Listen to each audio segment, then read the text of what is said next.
put it on YouTube later. And hopefully this works out. And I'll be recording my voice using a microphone and my screen, but the recording probably won't catch the actual questions on the phone, so I'll try to repeat questions as you ask them.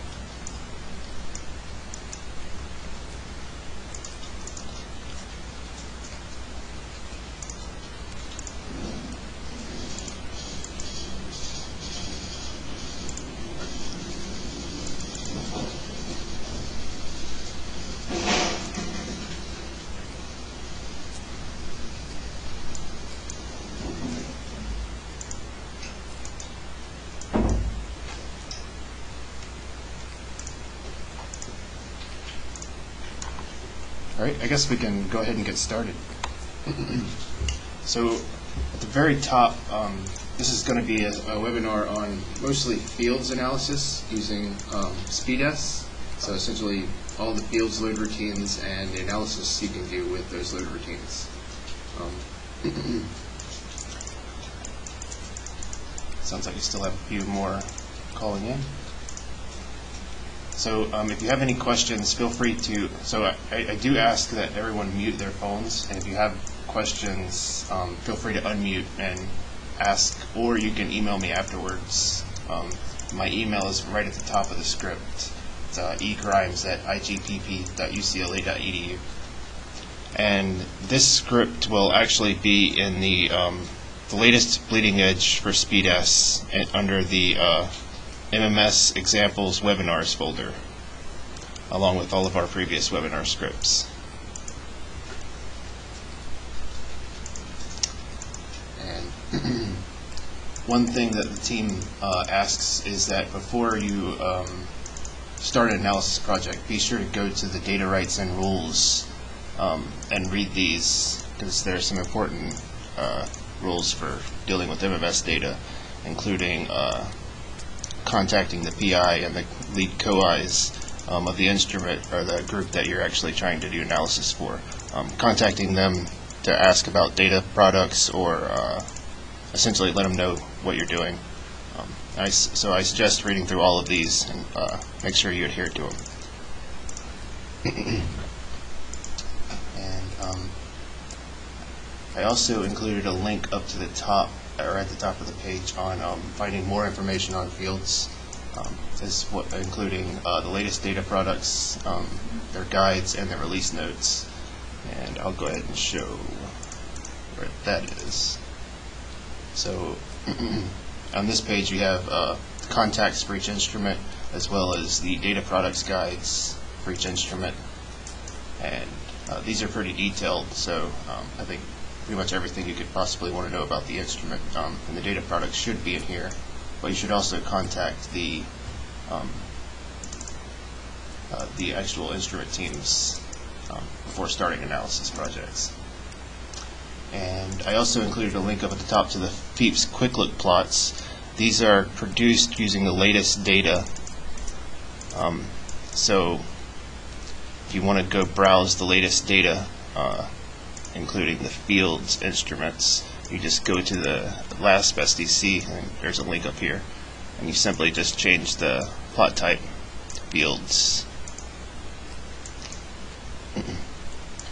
One thing to note about the quick look plots is that they are, since they're using the latest data, they're probably best for event browsing and not for scientific analysis or publication. And you could also check the data availability status for so essentially where data is available at the SDC. And I included a link to that as well. And they have filters for filtering and digging through the data, or finding out which data is available. And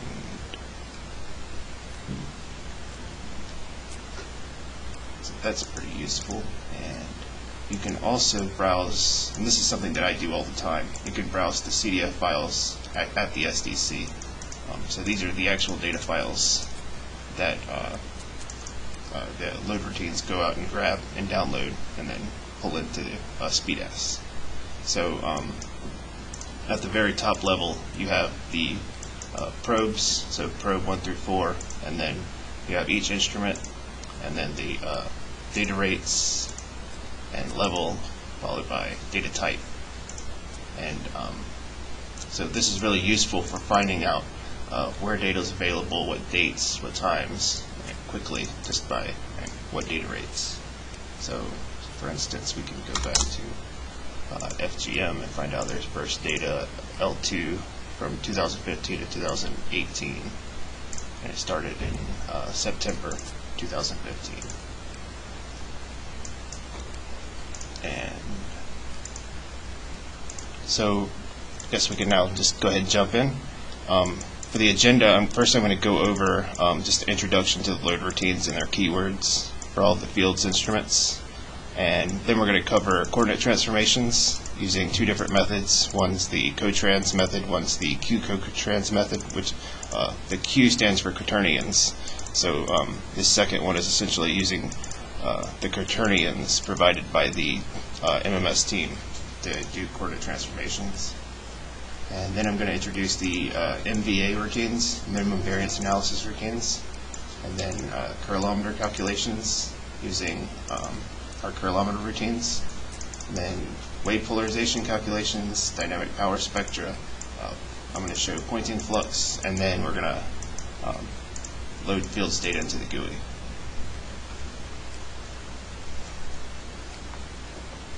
So for the just jumping into the load routines. So we have several load routines for fields data, including FGM, SCM, EDP, which is the electric field instrument, and EDI, which is the electron drift instrument, and the DSP, which is the digital signal processor. This is the onboard digital signal processor. And one thing to note about the DSP is that there are data products in here like the electric field or the EPSD. So you can calculate power spectra using the electric field data, but you can also load the power spectra that were calculated using DSP. And it's important to note that the science quality data should be using the EDP and the SCM for doing power spectra for electric field and magnetic field. And you should prefer those over the DSP, because those are the DSP data is essentially the onboard calculations, and it has compression applied. So the actual science quality should be the EDP and the SCM. So to load data in SPEDAS using these routines, it's simply just a matter of adding the routine and then giving it their preferred keywords.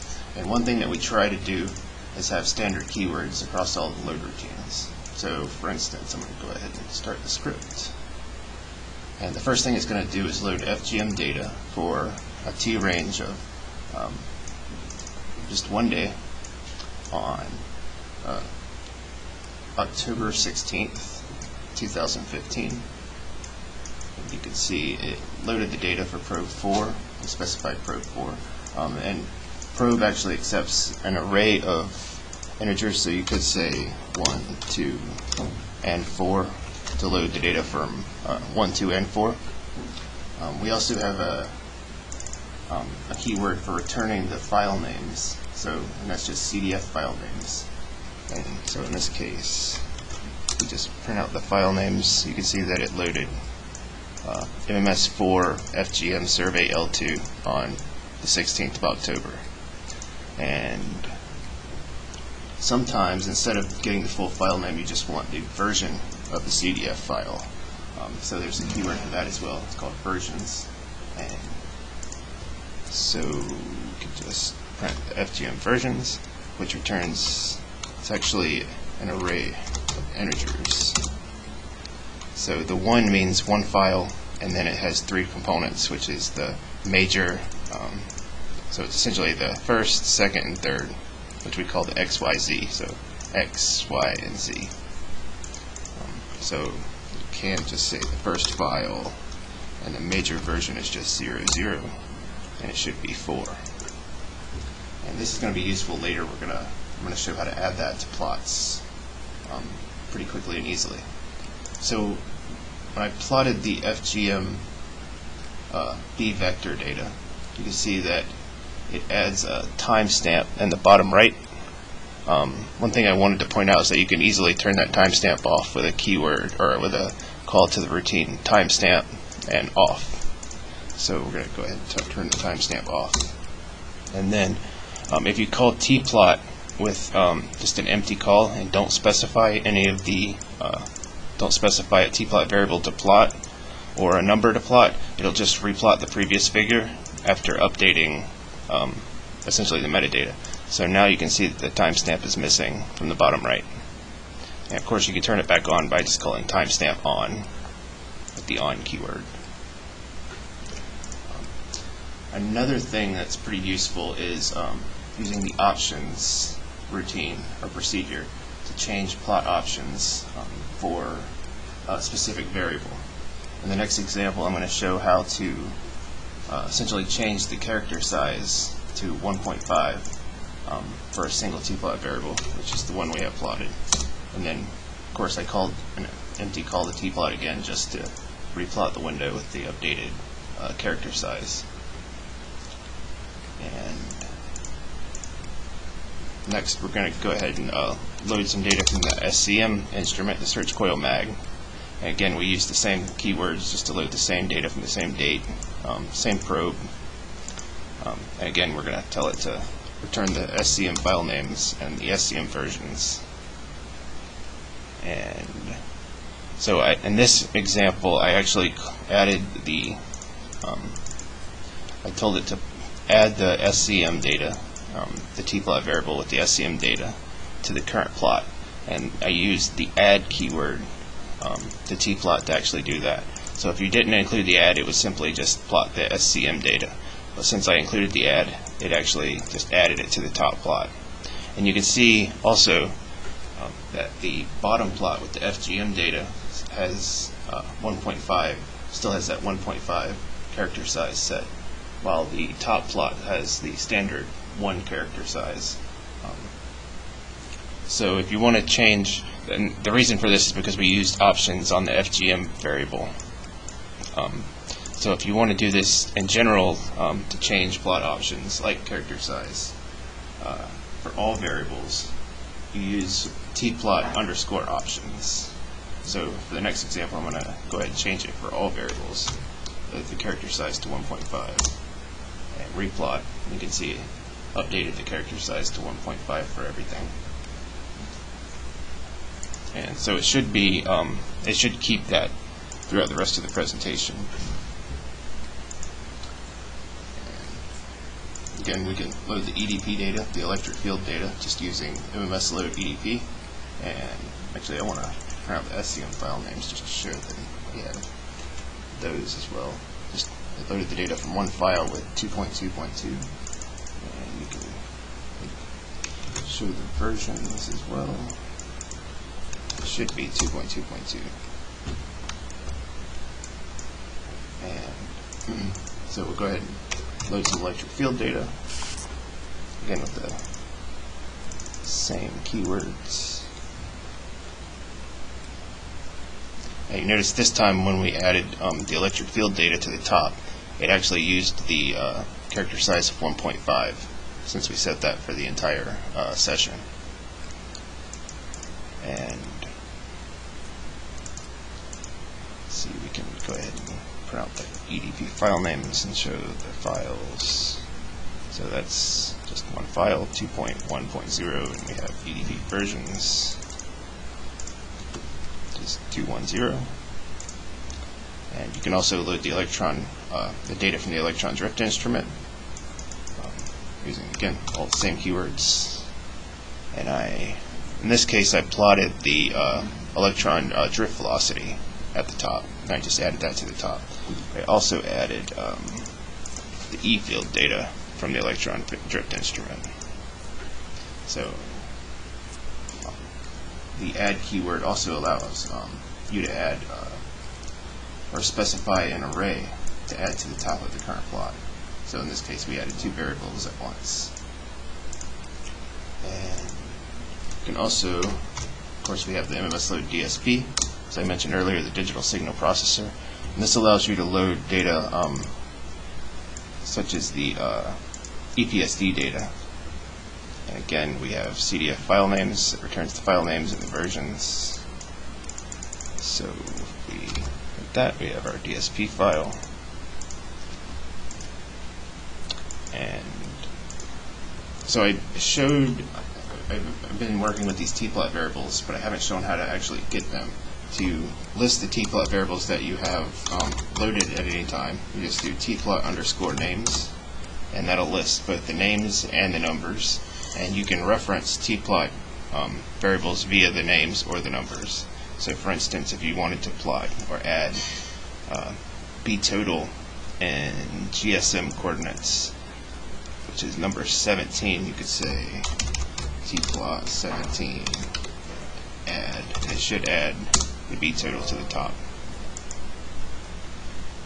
And with tplot windows, you can also stretch them and then call an empty call to tplot to replot in the new updated form. So if you want to make the window larger or make it wider, you just stretch and call tplot. Of course, you can also make it smaller.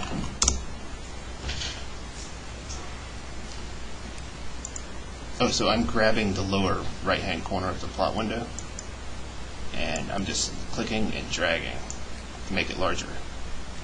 And then I go back to IDL to the command line, type tplot, and it replots the window, essentially in the new size.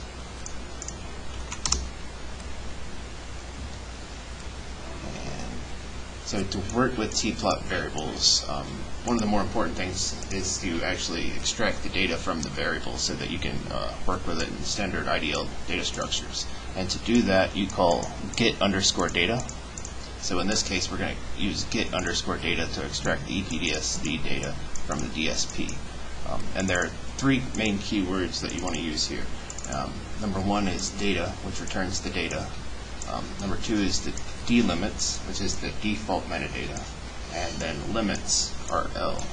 And that's, so both limits and delimits are metadata, but the limits are metadata that are set by the user using, say, the options commands, and the delimits are metadata set by the load routine.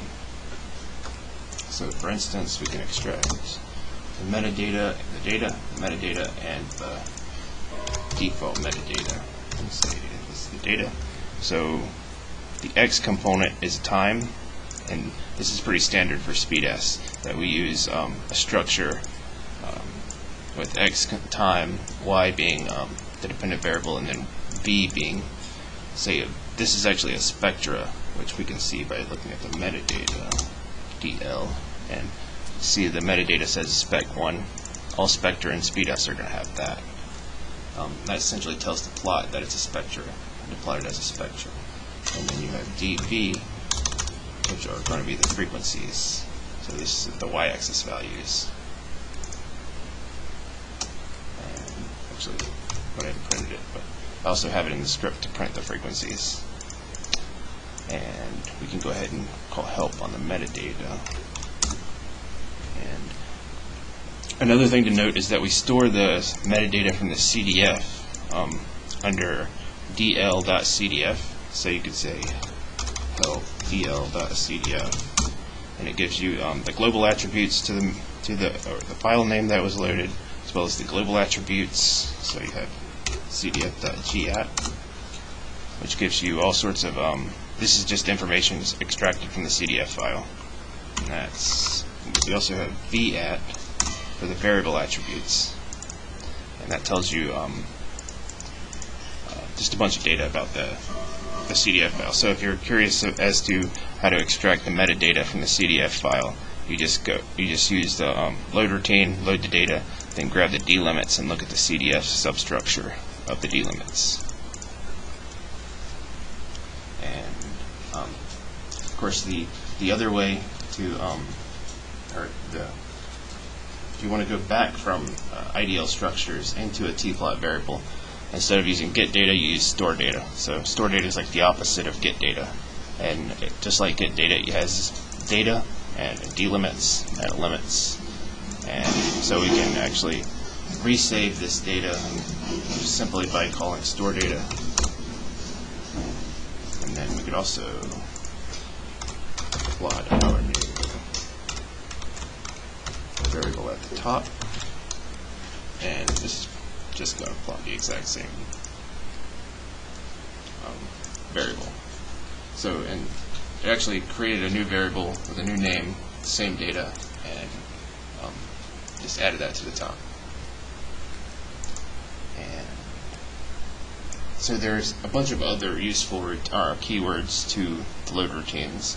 And for digging into these, I suggest actually opening one of the load routines, or the load routine you're interested in, and looking at the header, because we list all of the keywords as well as what they do in the headers of each load routine. So another keyword that we have, or some other keywords that we have, is min version, and this allows you to load only specific versions. We also have latest version, which only loads the exact latest version found in the time range. For instance, if you have versions 6.0.0 and 6.0.1, the latest version keyword, if you specify that, it'll only load that 6.0.1.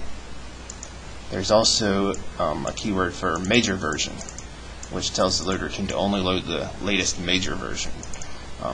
So in this example, again, we have say version 5.9.1, version 6.0.1, and 6.0.1. If you request the latest major version, it'll load the 6.0 and the 6.0.1 and ignore the version 5.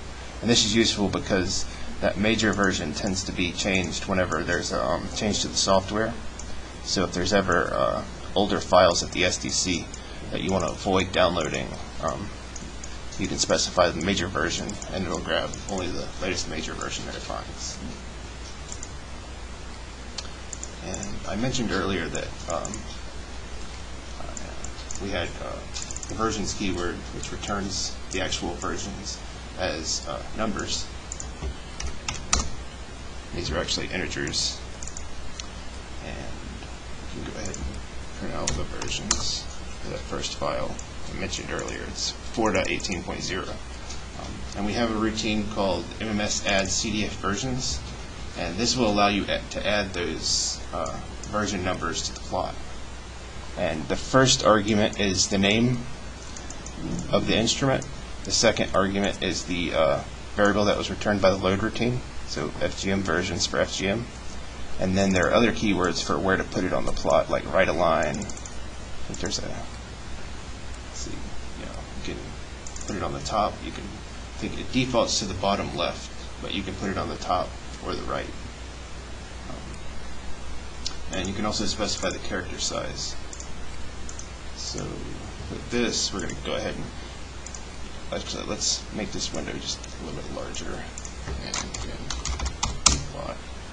And you can see there's no version numbers currently on the plot, but we can add them by calling all this. And now you can see in the bottom right, there's it added FGM first with the version number, SCM version number, EDP version number, and again, you can change the instrument name. Doesn't actually have to be an instrument name. You can make it anything. So if you wanted to add like a data rate or a data type, you just change the instrument name. And that instrument name is really just for specifying on the plot what the name of the instrument is, or the data product.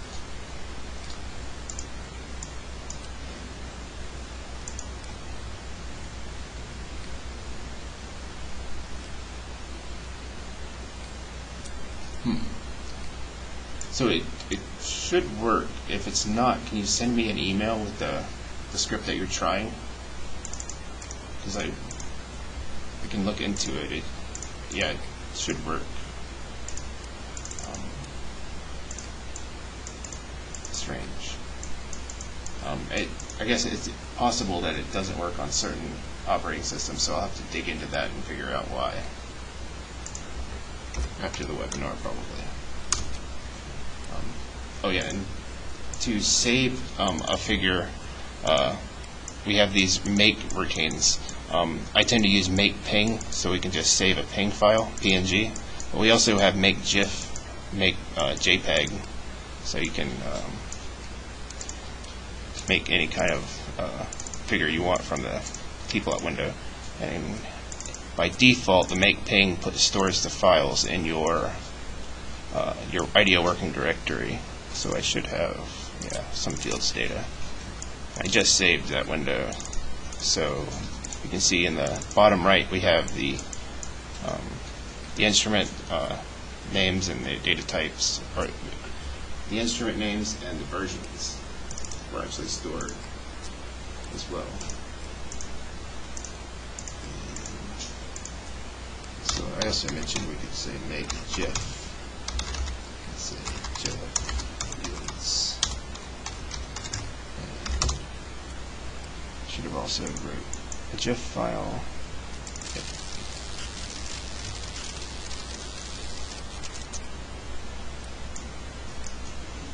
And I just have the wrong thing open in that. So here's the GIF version. And we also have a JPEG. So make JPEG does the same thing. JPEG.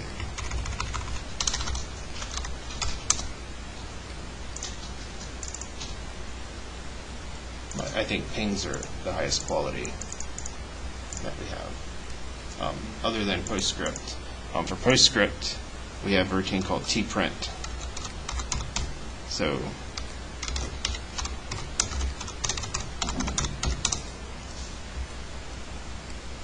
I'm not entirely sure that this will actually get the version numbers on the PostScript version. Let's try to open it with. So I saved the PostScript version, and there are a bunch of keywords to the tprint that actually allow you to control the output of that as well, including landscape mode and X size, Y size, so you can resize it.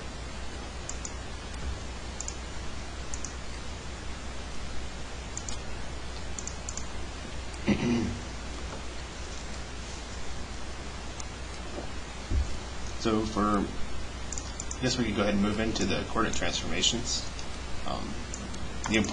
Yeah.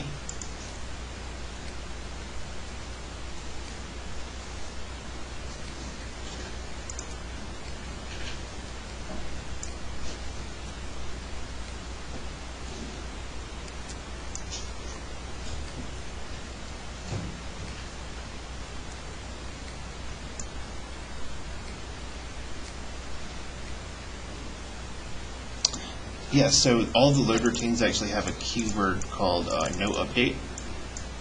And yeah, I think it should be documented. Yeah, so if you specify no update, it preserves the original data, and it won't even bother going and asking the SDC if there's newer data. And by default, the load routines definitely do go out and check to make sure that you have the latest data. So if you want to load data locally, or if you're, say, you're in an airport and you know you already have the data and you don't want to bother trying to reach out to the SDC to grab the data, you can just provide no update and add that keyword. And I definitely suggest going through all of the keywords for the different load routines that you're interested in, because there's a bunch of other stuff that you can control, like the variable format. This will allow you to only load certain variables from the CDF files, as specified by wildcards, and you can provide a suffix to actually append to the tplot variables. That way you can load the same data, but or variables with the similar names but slightly different, just by appending a suffix to it. So say you can load FGM data from one day and FGM data from another day, and just have the day as a suffix. You can also specify. There's also an available keyword. The available keyword will go out and ask the SDC which data products are available, but they don't actually load the data. And this is useful if you want to find out how much data is available. So if you want to try to load, say, HPCA ion data for a month, specify the available data, and it'll tell you the files that it's going to load, as well as the size of the files and the total size. And so if you try to load a month's worth of data, it'll probably return like gigabytes of data that it's going to load and warn you about that. So the available keyword is pretty useful too. Another really useful keyword is always prompt. So if you're a team member and you have a username and password, I should have mentioned earlier that when you call any of these load routines, it's going to prompt you for a password, and you can just give it an empty username and password for public data. But if you end up getting a username and password and you want to reset your password, just give it the always prompt keyword, and it will always prompt you for your password when that keyword is specified.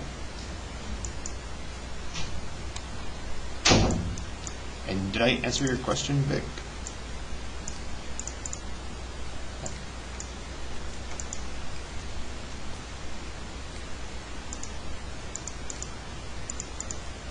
Great. Right, so for the coordinate transformations, there are two main routines here. One's MMS cotrans and one's MMS Q cotrans. And I mentioned earlier that the Q stands for quaternions. And we have two crib sheets for working with these. One's the cotrans crib sheet. So we can try to open it, but it didn't work.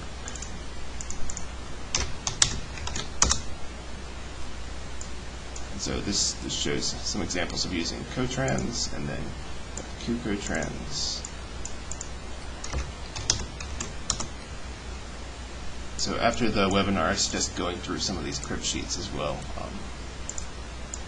because there's additional stuff in the crib sheets that we're probably not going to go over. So the first thing for coordinate transformations is that you need the support data, which is the MEG data.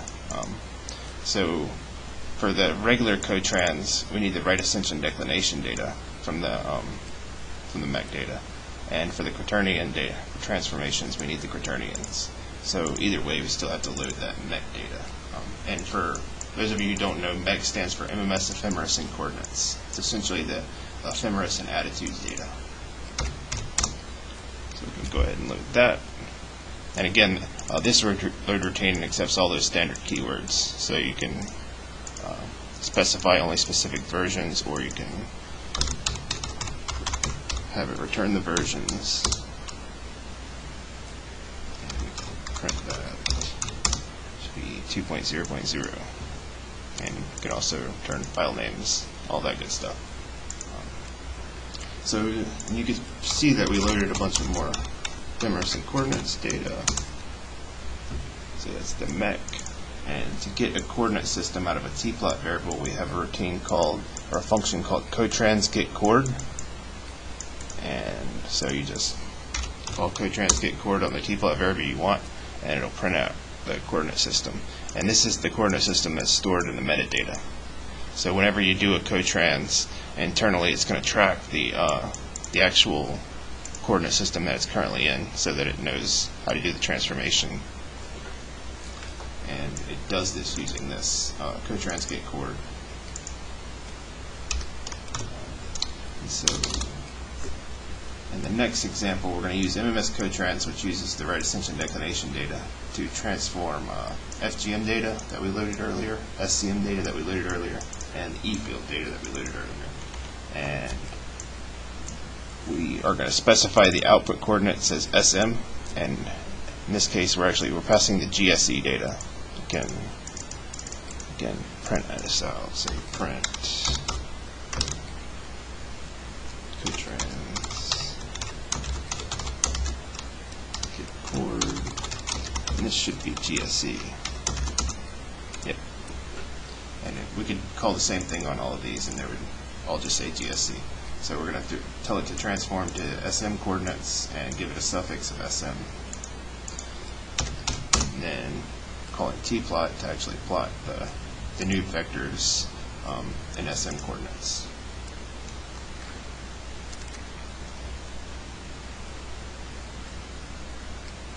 And so you can see it did the transformation on the FGM, SCM, and then EDP. And we plotted it, so we should have plot with the updated, so this is the FGM at the top, the SCM in the middle, and the EDP, electric field data, on the bottom. And you can see the labels on the plot have been updated with SCM as well. So internally it tracks the coordinate system and then updates it properly. And again, you can call cotrans get coord a new variable, which in this case we called it on FGM with the SM keyword, so the SM coordinates, and you can see it's in SM coordinates. And for the quaternion, it's essentially the same interface, just a different calculation. So we have MMSQ cotrans, and we're going to call it on the FGM data, the SCM data, and the EDP data. In this case, we're going to tell it the out chord of GSM and give it an out suffix of QGSM for the quaternion transferred to GSM. So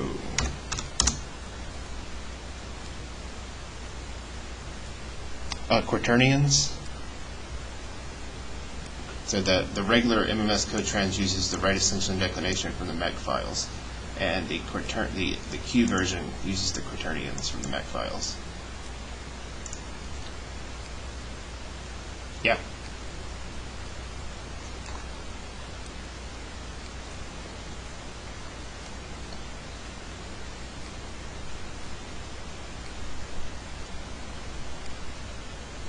Yes.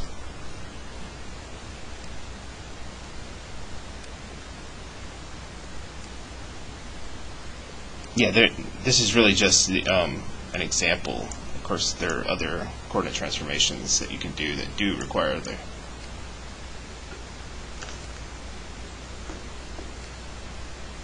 yes.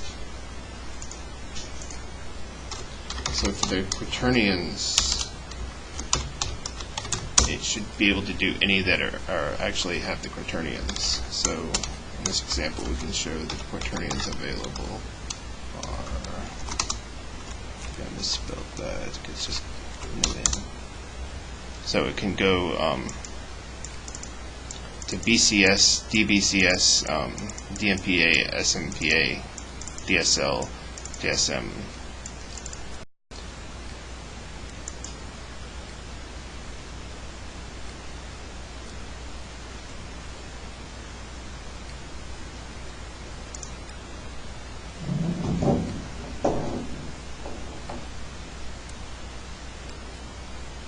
Yeah, sure.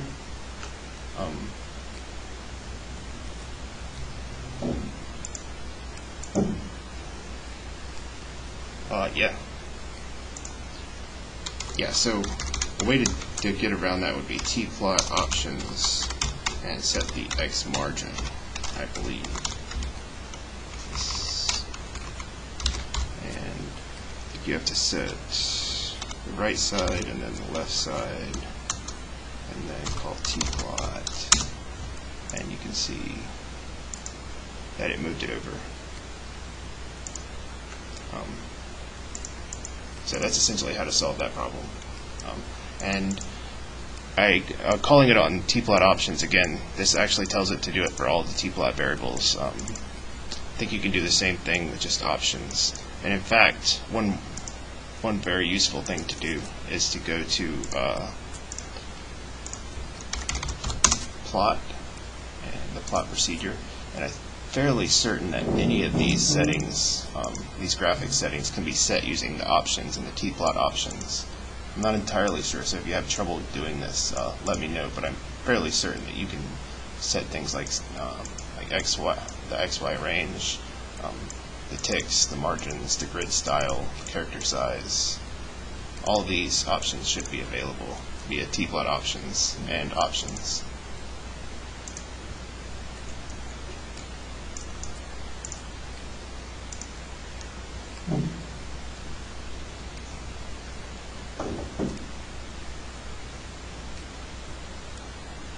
Yes.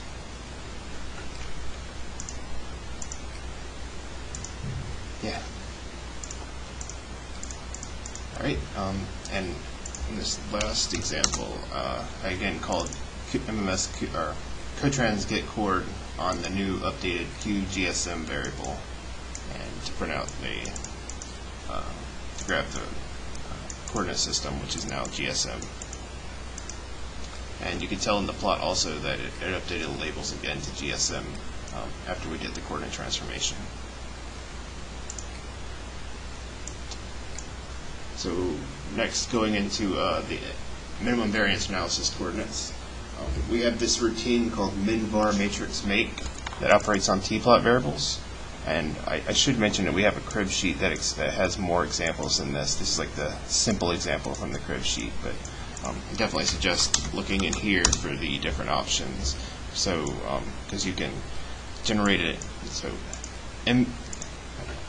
min-var matrix make actually creates a matrix that you can transform to, or that transforms to the MVA coordinates essentially. And then you can use t-vector rotate to actually rotate a vector using that transformation matrix.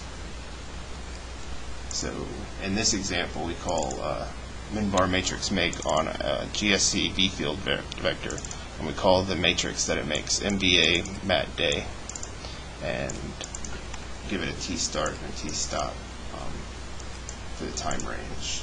And there's also, this is like the very simple example, there's also, you can do multiple transformations by providing different keywords to min-var matrix make, and you can also do a 5-minute sliding average using these different keywords. So we can go ahead and generate that transformation matrix.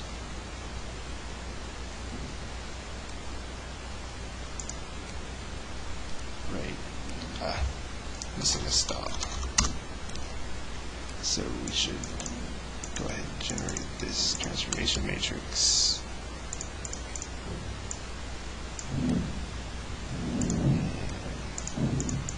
That's strange.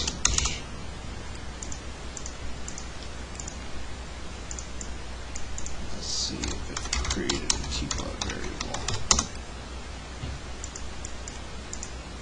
It must have overwritten the data, so let's do a reset and then load that FGM data again.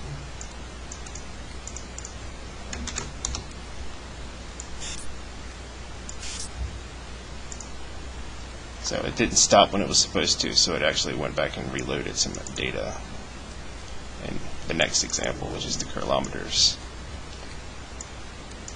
So now should be able to create that transformation matrix, and it created a new tplot variable, MVA mat day. And of course, we can use get data on that.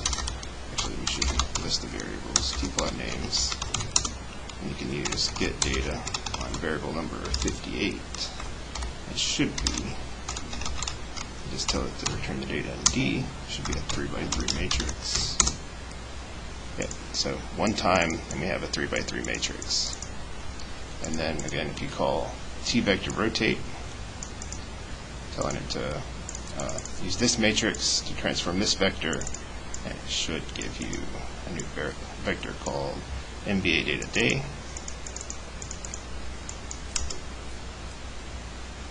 And we can get data on variable number 59.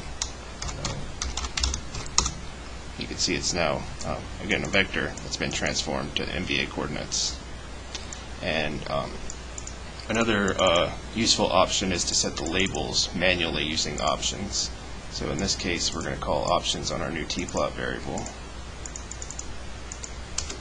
and set the labels. By default, it's going to be the XYZ, but we're going to specify I, J, K since it's MVA coordinates. And you can also set these, the title, the Y title, the Y subtitle. In this case, we're just going to set the Y title to the Y subtitle to a single transformation, and then do a carriage return, and then put the units of NT. And go ahead and plot both the original vector as well as the new transformed vector. And I'm doing another trick here, in that instead of providing an array, I just provided two tplot variables in a single string separated by a space. It's supposed to be one space. And that'll treat each one as an array, or it'll treat each variable independently and should plot them as if you plotted an array. So here we go. At the top we have the untransformed vector, or the standard GSE coordinates. That's x, y, z. And then we also have ijk, which is the vector transformed in minimum variance analysis coordinates. And since this is showing the full day, you can also set a time span.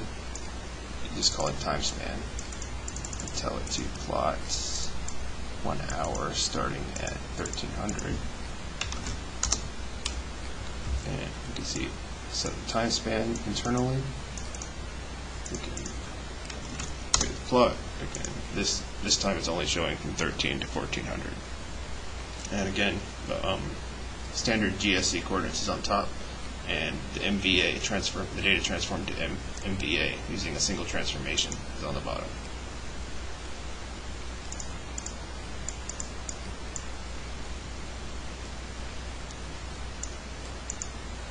Alright, and so next for the curlometer calculations, we have two main routines for doing curlometer calculations provided by two different scientists. We have MMS_curl and MMS Lindegrest. I think this is a linear gradient descent method, and actually for understanding the methods behind these, what you should do is open them up and look at the header, because there's a reference in both. And the reference here, and this routine, MMS curl, was provided by Jonathan Eastwood. And the linear gradient descent version, which was provided by Andre Brunoff. I think this one was based on a cluster routine.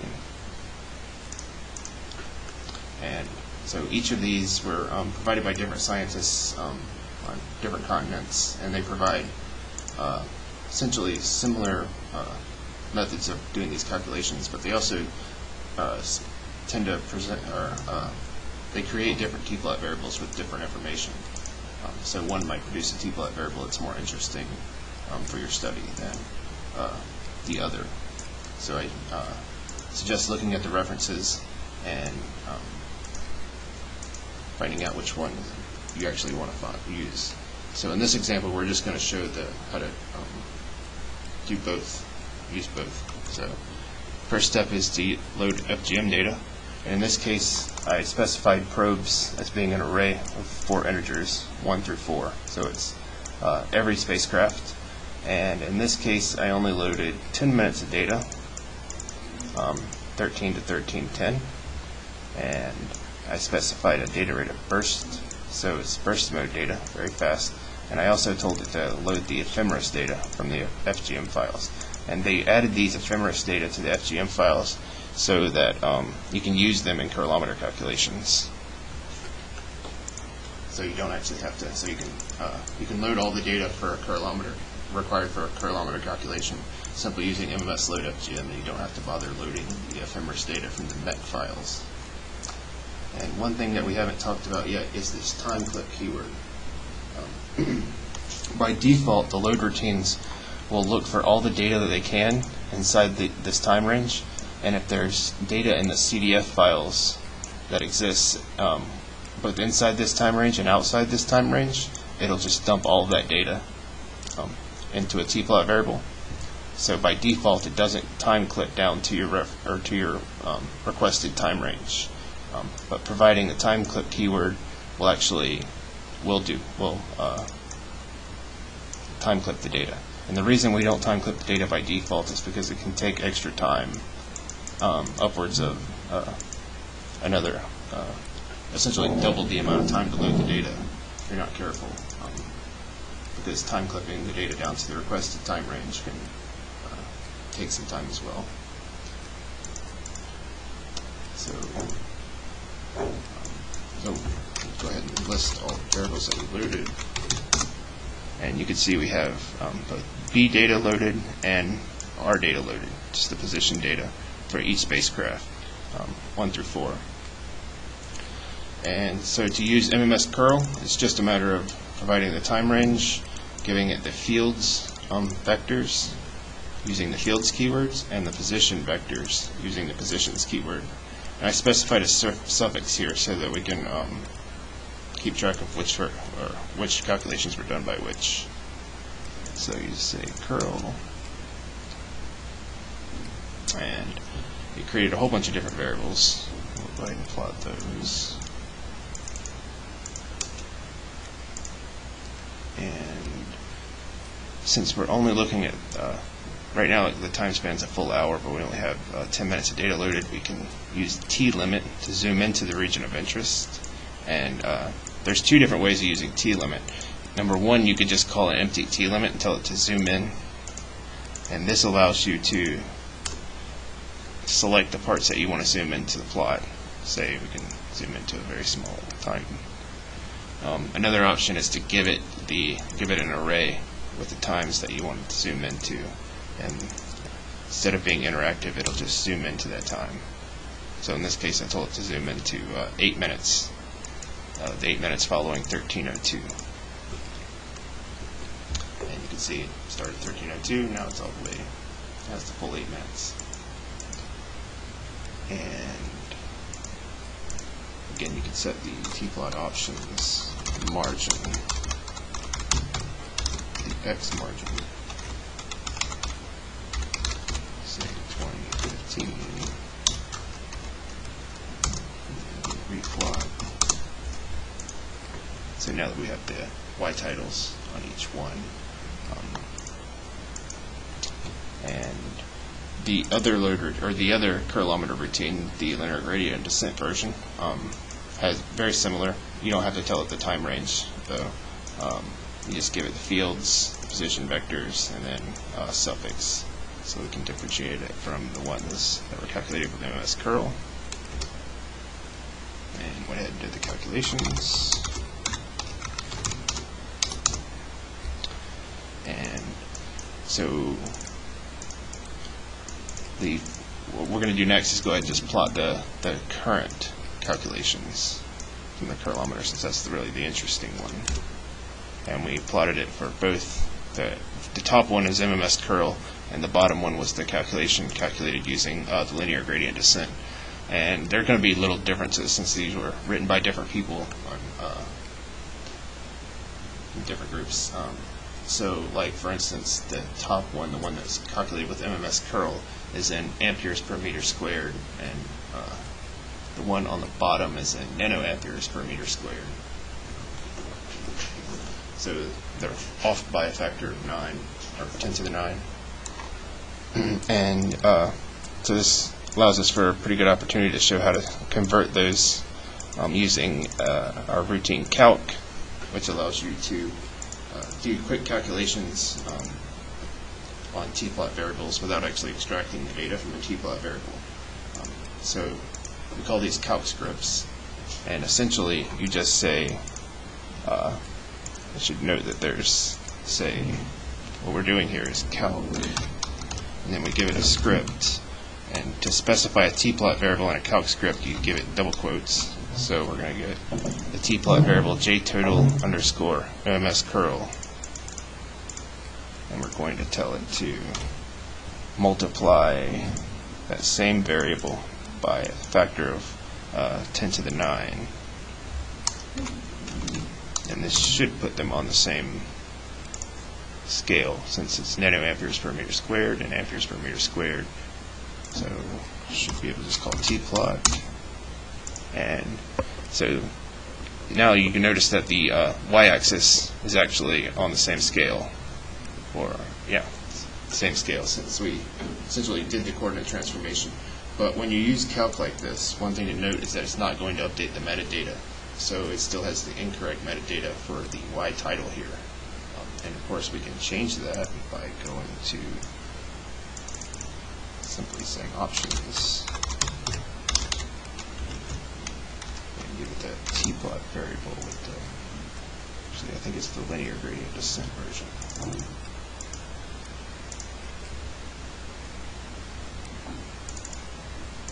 It's on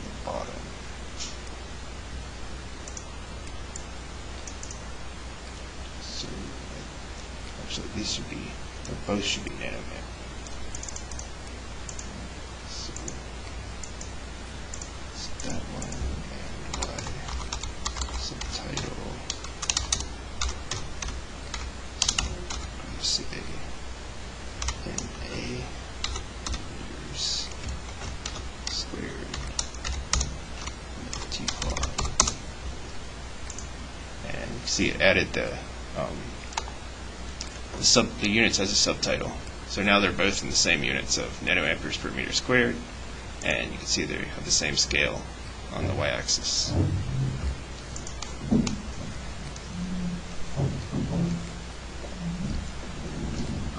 So for the wave polarization analysis, we have a routine called t-wavepol, and this works on tplot variables. We also internally, t-wavepol actually calls a function called wavepol. So let's go ahead and open wavepol, because when you use this, you should probably read the header of t-wavepol, because there's a lot of details in here as well as references to the literature. So, and internally, wavepol works on standard IDL variables, and t-wavepol works on tplot variables. So internally, t-wavepol is just going to extract the data from the tplot variable and then call wavepol. So just as an example, we're going to load some SCM data for probe 4, and we have 1 hour of data here. Although I'd be surprised if it doesn't load more than that 1 hour. So we say 202. So another keyword that tlimit accepts is the full, and this will reset to the full T range requested. And previously we used tlimit at some point, so we should zoom into our requested time range. So this is SCM data from 1 to 2 on the 16th of October 2015. And another thing we should have mentioned is that there are more examples, MMS wavepol crib, so you might want to check that out as well. And again, it includes a lot of details at the top, and a lot of those are copy and pasted from the wavepol examples. But there's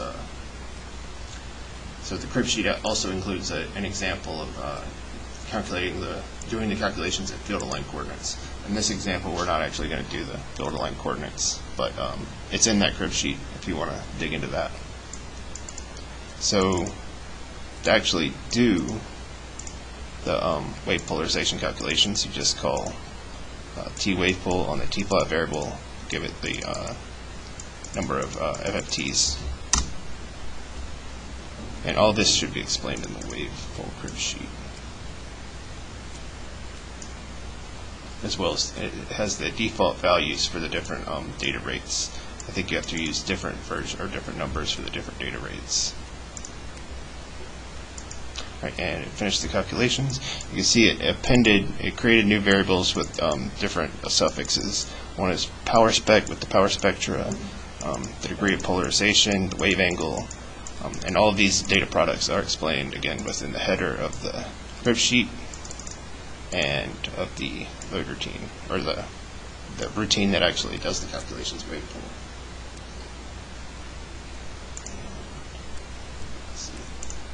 We've already zoomed into the time of interest, and we can plot these new variables that were created. Oops.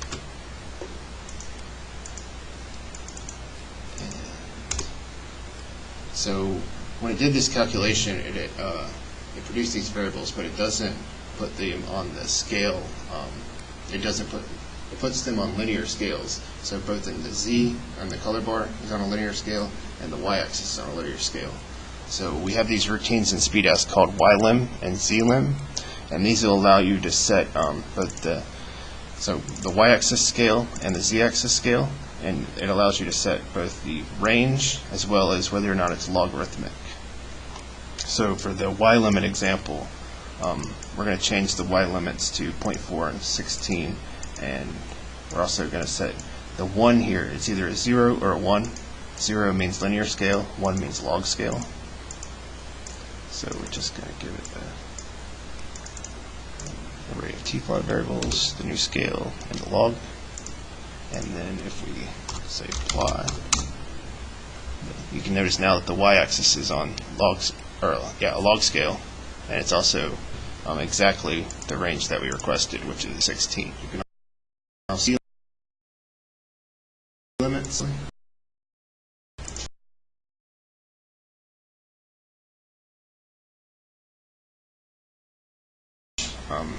You can also just say 0, 0, and this works for ylim as well. An answer of 0, 0 will just say use the current scale that's in the data. But then you give it a 1, and it tells it to do linear scale, or a log scale. So for right now, it's on linear scale, and then just say 0, 0, 1. And for this example, we're only calling it on power spec. It would work just as well on the other variables. So what we do is set the color bar, and then we can replot, call it tplot. And so now the very top panel has the color bar on a linear or a log scale, and that's simply because of that 1 right here. And it's using the Z range from the data, and the data range from the data, because we use 0, 0.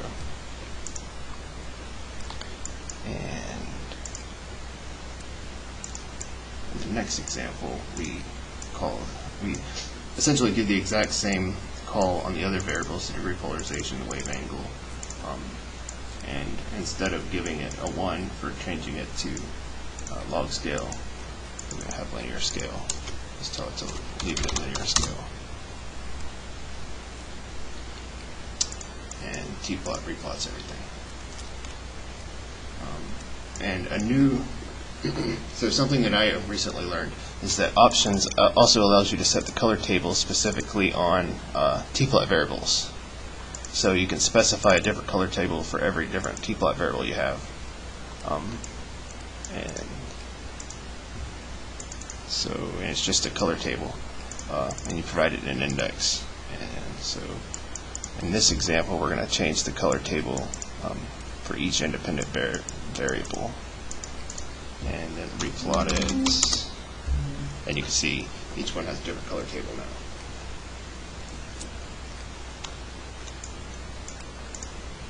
And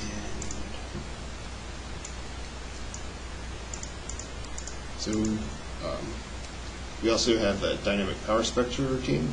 And it's again TD power spec. So this is T for tplot variables, and then it does the dynamic power spectra calculations. And the examples for doing dynamic power spectra calculations in SPEDAS are actually in the MMS SCM crib sheet. So just taking a look at that crib sheet, and essentially just shows how to do the calculation down at the bottom. And it also shows reasonable defaults for the frequencies for the different data types. So now we're going to load some SCM data. I think we could probably use the previously loaded SCM data, but I'm going to go ahead and call it anyways. And then you call T dynamic power spec, and it created the dynamic power spectra in the X, Y, and Z directions, and then we can plot that.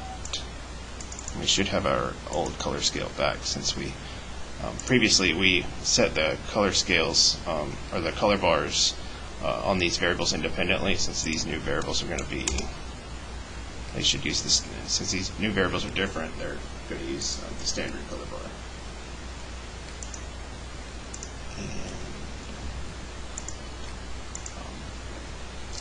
So another thing that's pretty common is to use calc to do a calculation.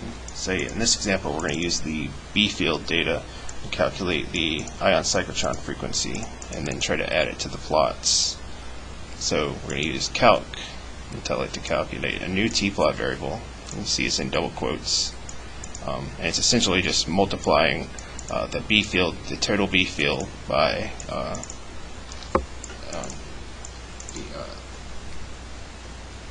should say const dot B. We have the mass of the proton on the bottom. So we created a new variable called WCI, and that's the ion cyclotron frequency. And then the field was in nanotesla, so we're going to divide out to get that in Tesla, so we're in SI units.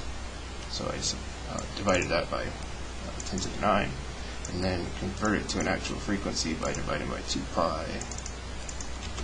So now we have this frequency variable, the ion cyclotron frequency, and we can combine that with our spectra variable by using store data.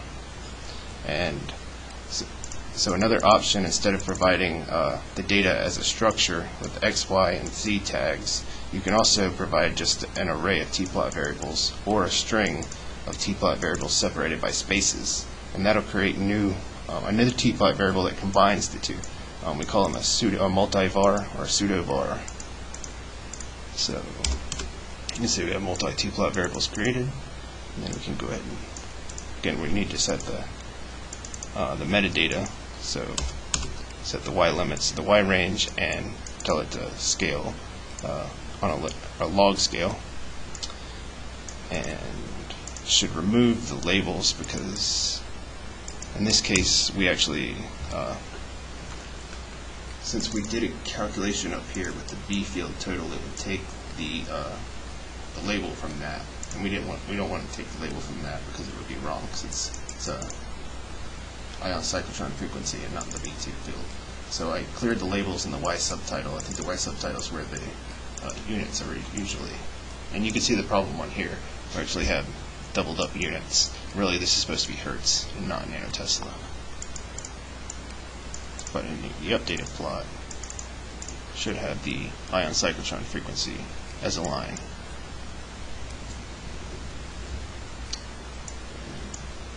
I was going to show how to zoom in, but it's already zoomed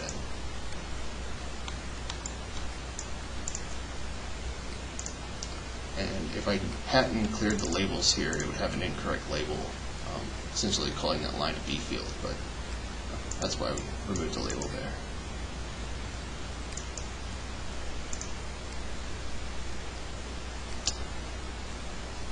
Yes. So instead of just an empty one, we should be able to say, let's see, CI in the tplot. And so the trouble is that it puts, it's going to label it in the wrong place. It's going to it overwrites, or it puts it on top of the color bar. And how to avoid that, I'm not sure off the top of my head. But I can.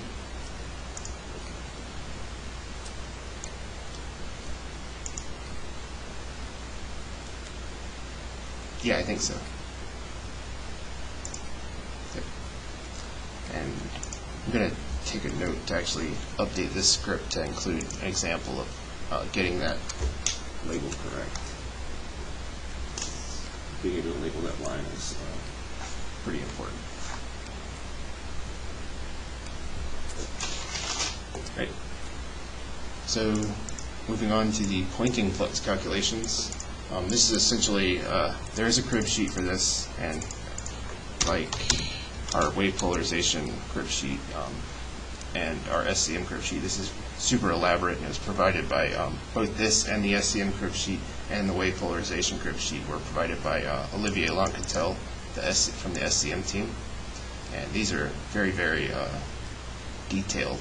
And in this example, I think he also includes pointing flux. And so we're going to do it in time domain. We're going to do the calculation in time domain, but he includes it in, there's an example in his crib sheet showing how to do it in the frequency domain, as well as how to do it in field of line coordinates. So I'm showing the most basic, simple example from his crib sheet. But if you're going to do wave or pointing flux calculations, it's definitely worth checking out his crib sheet. And to do those calculations, you have to load SCM data and EDP data. So you want the B field and the E field. So we can go ahead and load. It's an hour worth of data. In this example, we're going to load burst data. Provide data rate equals burst.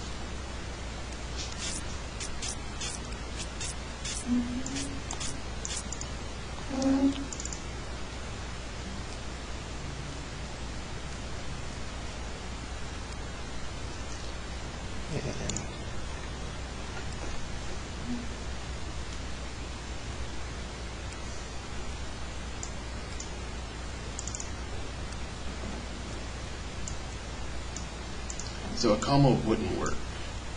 The space tells it that there's two tplot variables, and I'm fairly certain. So another way of doing this is essentially,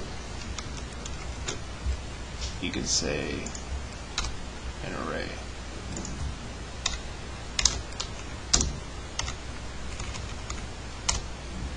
So this line 296 is essentially the exact same as 295. They do the same thing, one's just a shorter hand version of it. Yep.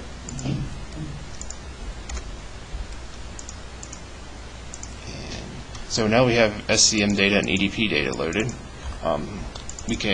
We have this routine tinterpol, and that's really just an interpolation routine. And the T means that, again, that it works on tplot variables. So in this example, I think what you do is the first variable is so here you want to interpolate the SCM data onto the EDP timestamps. So calling tinterpol with the SCM and EDP, it's a secondary, and it'll do the calculation. And it should create a new tplot variable with the the suffix interp. So created a new SCM variable with the suffix interp. So now this is interpolated onto the EDP timestamps. And so now the EDP, we have a variable with EDP data on certain timestamps, and we have the SCM data on the exact same timestamps. And you can see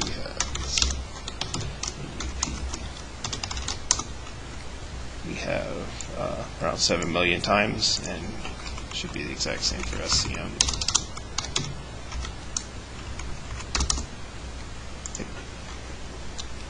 And so the next thing is the bandpass filter, and I used the inputs from essentially this crib sheet that were provided by Olivier Loncantel. So we just passed this to the time domain bandpass filter. Those settings, and it should be bandpass filtered. Now it essentially just returns it in a structure, and so we can run help on that, and it should be a standard structure with X and Y. And so to actually do the pointing flux calculations, it's really just E cross B times some constants, right? So what we do is just create an output variable to store our SCM or our pointing flux calculations, and we just give it a number of timestamps from EDP. So essentially number of elements of the time array. And then I just manually did the cross product calculation here. And we probably should have copied and pasted this.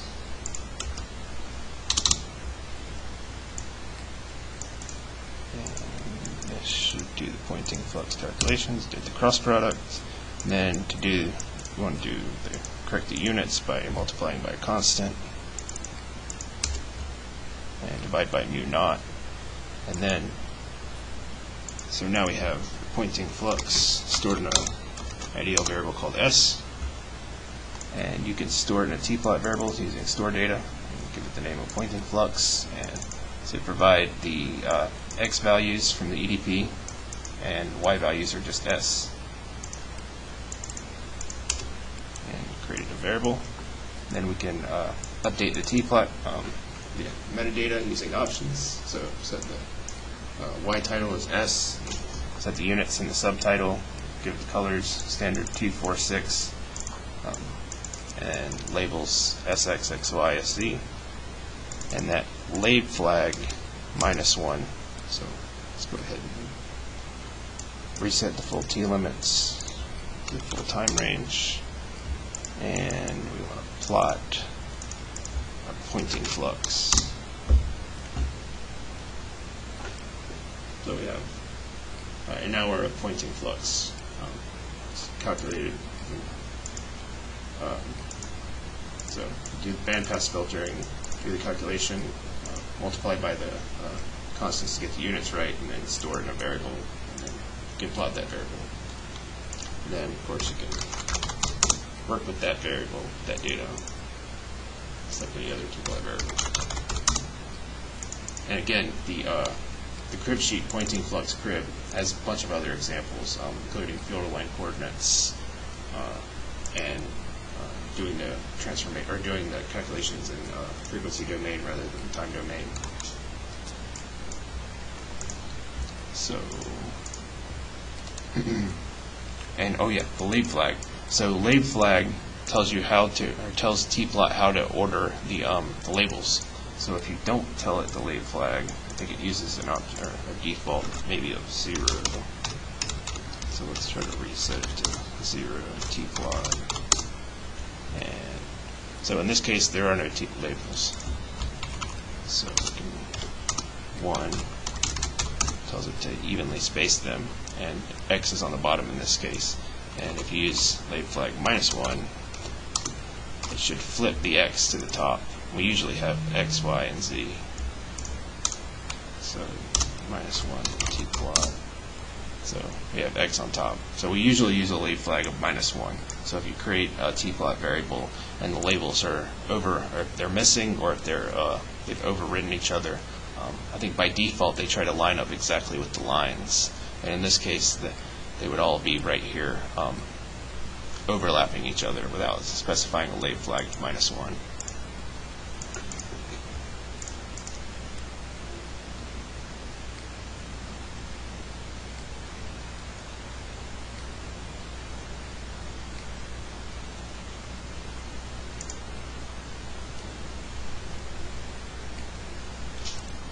Sorry, can you repeat that?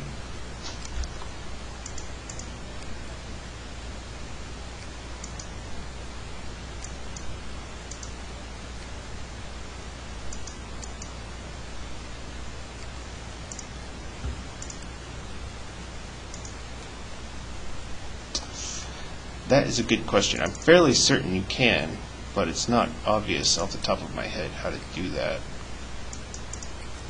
So what I would do is go to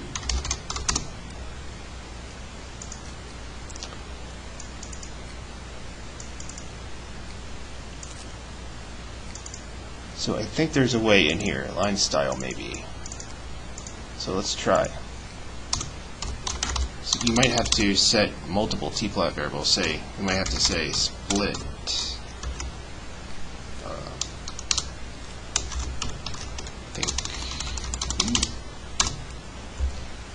split fac, I think is what we need. Split fac. So since this is a vector right now, to set the line style on 1, you would really want to split into the different different components. So it creates X, Y, and Z, and then you can say options, and then do say on the X component.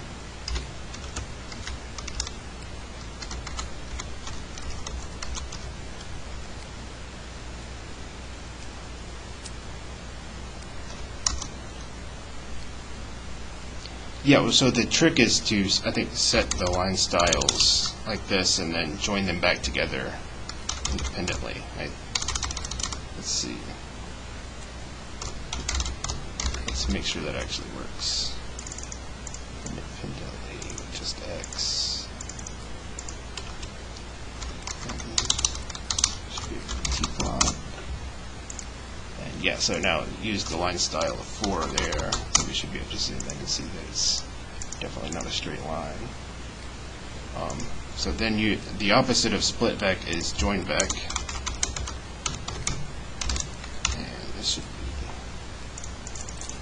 first should be, I think, the new name for the variable, and then give it the actual XYZ. So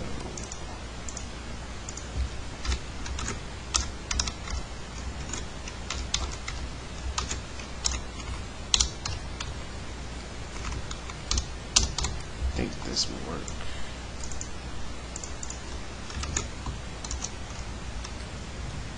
These two, so I think I'm backwards here. I think the first argument has to be the variables that you're joining together, and the second argument is the new name. And hopefully this works. So, and it didn't. Well, so another way is to use store data, as I showed earlier, to join multiple tplot variables. So you can say pointing flux, and then you can say data equals, and then give it the, actually we'll just give it these. So then tplot, then new pf, and this should set the line style to the x component. And you can actually should be able to do this to set different line styles for different components. So we'll zoom in to see, make sure it actually did that. Yeah. So you can see the y and z lines are essentially just straight lines and have the standard line style, and the x component has the special line style that we set. And since we created a new tplot variable using store data, you can see that that issue with the labels overriding each other is there. So you can say options and then 232 for the, just referencing the number instead of the name, and say the lab flag equals -1, and tplot to replot the window, and you can see it corrected the labels. Now it has SX on top, and they're evenly distributed. So you can set the custom line style. And I'm fairly certain you can do this with pretty much any of these options. And this is essentially what I do, is just go in here and look at the options that are available, and you just use options, the options procedure to actually set those. Alright, and so finally, getting data into the GUI. Since we have so much data already loaded, there is a routine called tplot_GUI that allows you to import tplot variables into the GUI. And so you just call tplot GUI, give it the variables you want, and it should just go ahead and import those in. So before it imports them, it allows you to verify it, various metadata. So for instance, the first variable EDP, you can see the coordinate system GSE, got the units and everything. The second variable in units, got the coordinate system. But this new pointing flux, actually we don't have the units yet because it was created. Because since we manually created it, we didn't set the units or anything yet. So we can go ahead and set that to GSE. Click OK, and it should update it to GSE. And so that's how you import data into the GUI. And if you want to access the GUI without importing data, say you just want to close out and you want to open it, just type SPEDAS. Just typing SPEDAS opens the GUI. So in addition to loading data from command line and then importing it in using the tplot_GUI command, you can actually access the data from the GUI entirely. So we're going to do a full reset session and just call SPEDAS. And so now we have an empty GUI session. You can actually go to File, Load Data, and then there's a whole bunch of missions here. You'll want the MMS tab. Each mission has a different tab, and you can tell it the time range, start time, end time. We just use a day, and specify the instrument. Say FGM data. You can load probe 1, survey L2, and then click the right arrow, and you can see behind the scenes it's going out and grabbing that data. and then it imports it into the GUI, and you can see the data that's loaded in the right-hand side.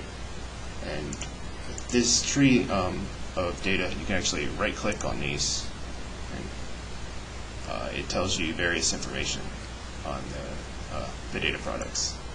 So, for instance, this variable is GSE coordinates. Got the coordinate system as GSE. It's got the cadence, which is 62 milliseconds. And down here we have GSM. So see, that's the coordinate system of GSM. And this is available for all of the field's instruments. So we can load SCM data, we can load the E-field data,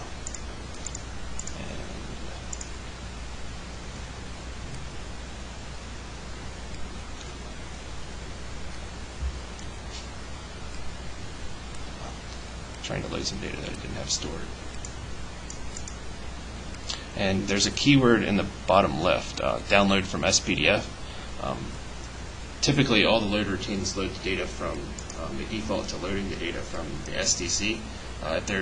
If you're closer to Goddard Space Flight Center than you are to the SDC, it might actually be faster to load the data from SPDF. And all the load routines have a keyword. So for MS load SCM, they all have a keyword called SPDF, and this grabs the data from SPDF instead of the SDC. So it might be faster, especially if you're at Goddard Space Flight Center or close to there. It might be faster to actually load that data from Goddard instead of the SDC. But it's the same data. And so this actually loaded in the EDP data, and in this case we loaded spectra. So you can see units of hertz. You can click done after the data is loaded. To plot data, you go to graph, plot layout options, and this allows you to set up the plots. So this is a spectra. You can tell by all of the different frequencies here. So plot the spectra. And you can see it actually, when we click apply, it created the spectra variable. If you want to plot a line plot, so let's say the B field vector, we want to add that to the below, we just click line and click apply. You can see it added to line. Click OK. And then there's all kinds of stuff you can do with the GUI, including it's very interactive, so you can zoom in and zoom in, and there's the ability to scroll up here. You can scroll. It's essentially just scrolling through time. And so each time when you zoom in, when you click on the plot to zoom in, what it's doing is creating a new page inside the GUI with the zoomed in. So you can always go back to the last zoomed in. Essentially we're going back to the full day here by going to page 1. And we can zoom into this small region here, and it'll create page 4. Notice there's now 4 pages. And again, you can go back to page 1. You have the ability to create new pages, which is essentially a blank new page. And you can also close pages by just going to close. So I went ahead and closed out all of those pages. So I mentioned a couple times the calc scripts. We actually have a calculate panel in SPEDAS that allows you to, or in the SPEDAS GUI, that allows you to do these types of calculations inside the GUI. So we have, for instance, we have B field data. We can apply this vector by, say, 100, just by saying the times 100. And again, to specify a tplot variable in a calc script, you just give it a double quote and a double quote. And then click run, and it should create a new tplot variable in the GUI. And there should be one called times 100. And this is essentially the B field data times 100. And so for calc scripts, you can actually save the script that you're using to send to other people to use or use later. And then you can reopen it, and clear just removes it. And the calc script also allows for various other, as a bunch of other options that work on tplot variables, like doing log, calculating absolute value, square roots. It's pretty powerful. It allows you to do insert operators, less than, greater than, add, negate, and we have some constants that are pretty useful or common down in the bottom. So pi, and calc will know what pi means at e and re. So re actually puts in the Earth radius when you click it.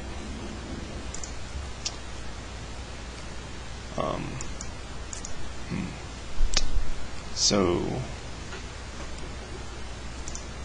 that's pretty much all I have for the webinar. Are there any questions? Any demos you'd like to see?